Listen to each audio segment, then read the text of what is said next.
You didn't find this video by accident. God brought you here because He has something to say to you. What if I told you that the pain you're feeling right now, the failure that almost broke you, the silence that makes you question if God even hears you, are not signs of the end, but proof that your story is just beginning? Most people stop too soon. They give up one chapter before the breakthrough, one decision before the blessing, one prayer before the answer. Don't miss this, because the very thing you thought would destroy you may be the exact thing God is using to build your future. And if you stay with me until the end of this message, you'll see why your next chapter might be greater than anything you've ever imagined. There are moments in life when everything seems to collapse. You lose a job you thought was secure. The relationship you invested years into ends overnight. Your savings vanish in a single emergency. And in that quiet, lonely place, a whisper creeps into your mind. This is it. It's over. That whisper is a lie. What you think is the conclusion is often only the introduction to something greater. The illusion of the end is one of the enemy's most dangerous tricks. It convinces people to close their own books before God has finished writing. History is filled with people who believed their story was over, only to discover it was just beginning. Consider Abraham Lincoln. Before becoming one of America's most respected presidents, he faced devastating business failures, repeated election losses, and personal heartbreak. Most people would have quit after the first or second defeat. Lincoln endured dozens. What looked like the end was shaping him for leadership that would guide a nation through its darkest hour. The same is true spiritually. Jesus Christ was crucified and buried. His disciples scattered in fear. His enemies mocked. For 3 days, the story looked finished. But the silence of the tomb was not the end. It was the stage for resurrection. The very moment that seemed final became the birthplace of eternal victory. When you assume your life is finished, you are judging too early. You are stopping the movie at halftime. You wouldn't walk out of a film after the villain gains the upper hand, saying, "Well, I guess that's the whole story." You know better. The tension is necessary. It sets up the triumph. So, why do you give up on your own life story when the tension rises? The drama of your present moment may be the preparation for the glory of your next. Failure as preparation. If endings are illusions, then what is failure? To most people, failure feels like a final verdict. You tried.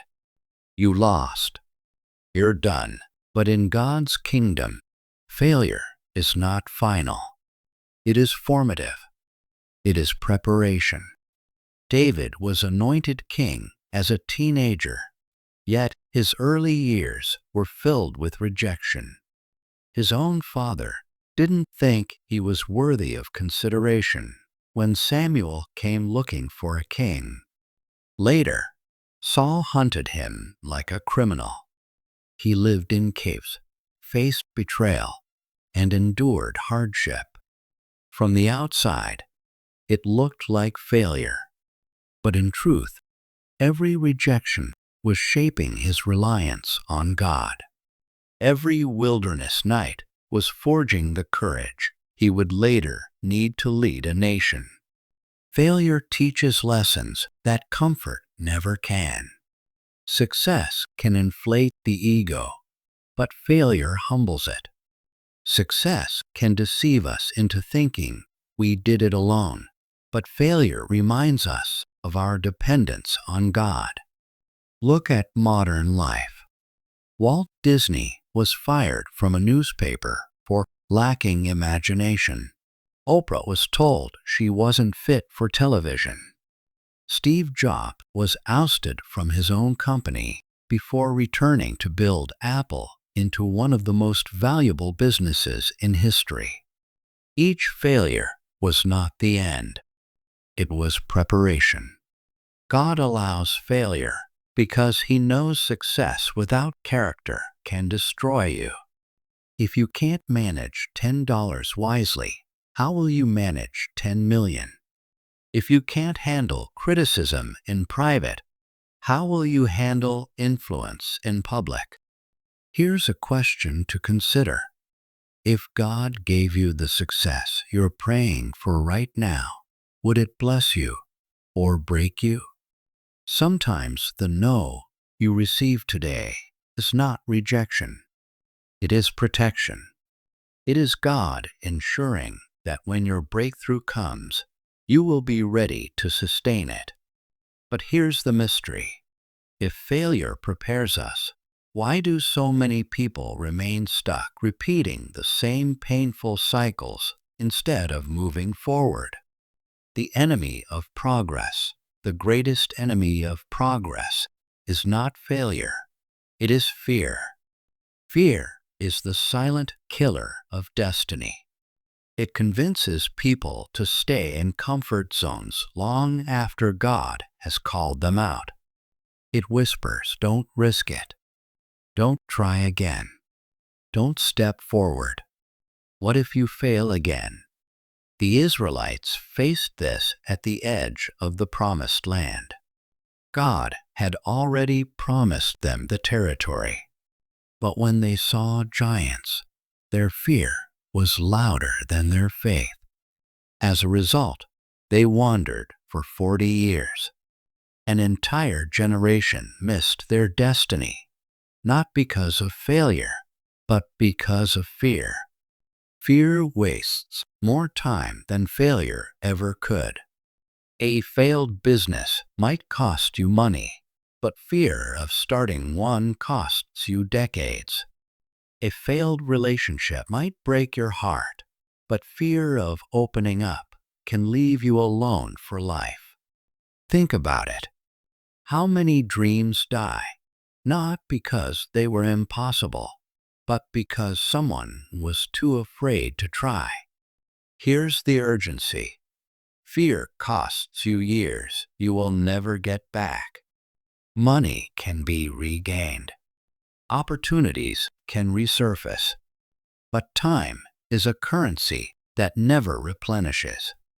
That's why Scripture says God has not given us a spirit of fear, but of power, love, and a sound mind. And yet, fear is not defeated by positive thinking alone. It is conquered by renewing the mind. Which brings us to the next principle. Wealth begins in the mind. As a man thinks in his heart, so is he. That verse is simple, but it carries the power to change everything. Wealth does not begin in the bank account. It begins in the mind. Success does not start in circumstances. It starts in belief. If you believe you are destined for failure, you will unconsciously sabotage your own efforts. If you believe you are unworthy of love, you will accept relationships that demean you. If you believe you are stuck, you will stop looking for exits. But when you believe God is still writing your story, everything changes. You see setbacks not as permanent, but as lessons. You see obstacles not as barriers, but as invitations to grow. Consider Edison. Thousands of failed attempts didn't discourage him because his belief system reframed failure. To him, Each failure was simply another step toward success. Imagine if he had stopped after the 10th try, declaring, "I guess this isn't for me." The world might still be in darkness. Modern science agrees.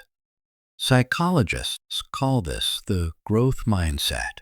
People who believe abilities can be developed outperform those who believe abilities are fixed. The difference isn't talent, it's belief.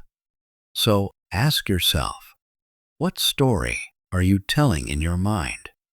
Because your thoughts are the seeds, and your life is the harvest. When your mind shifts, opportunities that seemed invisible begin to appear. But mindset alone is not enough. Belief must be partnered with action. And that is where the principle of breakthrough comes in. The principle of breakthrough does not arrive as fireworks. It often appears disguised as responsibility. You want God to bless you with millions, but how do you handle the hundreds in your hand today? You pray for a platform to influence thousands, but how are you treating the people already in your circle? You ask for leadership, but are you faithful in small acts of service? God does not bless fantasy. He blesses faithfulness. He doesn't just reward prayer. He rewards stewardship. Joseph's life proves this.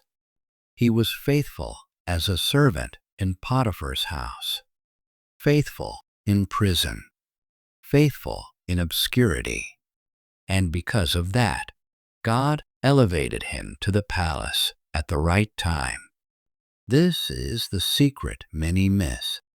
Your next chapter will not be unlocked by wishing, waiting, or whining. It will be unlocked by walking faithfully where you are. When you prove trustworthy in small things, God entrusts you with bigger things. So here is the tension. If faithfulness unlocks breakthrough, what happens when breakthrough finally arrives? That's when you must face the promise of a new chapter. The promise of a new chapter. Behold, I am doing a new thing. Do you not perceive it? That's what God says in Isaiah. Restlessness is often the sign that a page is turning. That stirring in your soul, the sense that you were made for more, is heaven's signal that a new season is on the horizon. But here's the catch. God may be writing the story, but you still hold the pen of obedience. His promises are real, but they require participation. This is where many people stall. They feel the tug of a new beginning, but they cling to the old. They pray for new opportunities while holding on to old habits. They beg for new relationships while refusing to release toxic ones. God is turning the page, but they won't let go of the old paragraphs. Here's the truth. Your best wealth, your best wisdom, your best relationships are not behind you. They are ahead. But to grasp them, you must release what no longer belongs. If your life were a movie, would you walk out before the climax? Would you leave the theater before the plot twist unfolds? Of course not. You'd stay because you know the best scenes are still to come. And so is with your life. God declares today, your story is just beginning.